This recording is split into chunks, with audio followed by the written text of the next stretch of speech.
how government, the way we produce and use energy. And we all know that the world is using more and more energy. And by 2050, our energy consumption is expected to increase by 50%. This means that if we don't make smart decisions today, we might face serious problem in future, like climate change, pollution, and energy shortages. So, but the good news is that the policies, rules, and decisions made by government can help transition to cleaner and more sustainable energy. And there are four major areas. Those are economic policies, environmental policies, trade policies, and research policies. So moving on, under economic policies. So here, one of the main thing is the carbon pricing, which means companies have to pay money for emitting carbon dioxide, and this makes polluting more expensive and encourages business to find cleaner way to operate. And some countries use a carbon tax where companies pay a fixed amount for each ton of carbon dioxide. Then others use the cap and trade system, so where the companies buy and sell permits to pollute. So these policies have been successful. For instance, in the European Union, a carbon pricing system has helped reduce emission by 35% since 2005.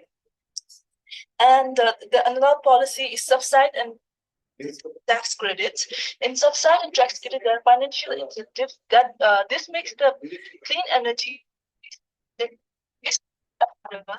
And for example, in tax credits for wind energy helped install 200 gigawatts of wind power, and also in Germany made a solar energy cheaper, leading to rapid growth in solar energy uses. And moving environmental policy. Under environmental policies, so like the emission reduction targets, which are goals set by the countries to cut down pollution. For instance, under Paris agreements, countries have agreed to limit global warming to 1.5 degrees Celsius, which requires reducing emission by 45 degrees Celsius by 2030. And also in European Union, Fit for 55 plan, where the Inflation Reduction Act, which push for cleaner energy as well. And under the environmental regulations, so which are strict rules designed to reduce the pollution. And a great example is Clean Air Act in the US, which has helped cut air pollution by 70%. And other regulations focus on specific problems such as methane regulation.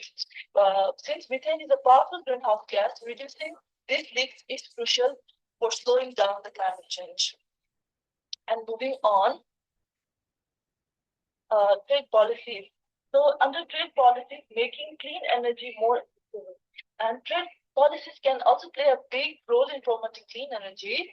Many countries are now working together to share energy sources and technologies, and where electricity can move across borders easily. And this kind of cooperation helps balance energy supply and demand, making the system more stable and efficient. And another is carbon border adjustment mechanism. So this is the tax on goods imported from the countries that don't have strict climate policy. The idea is to prevent companies from moving production to countries with weaker environmental law. And the European Union is implementing a CBAM, which means carbon border adjustment mechanism, to encourage cleaner production worldwide. And under the research and innovation policies, investing in the future, innovation is the key to developing a better energy solution, and governments play a big role in funding new technologies. They do this in several ways. First, they provide public funding for research and development, and then support high risk, high reward energy projects.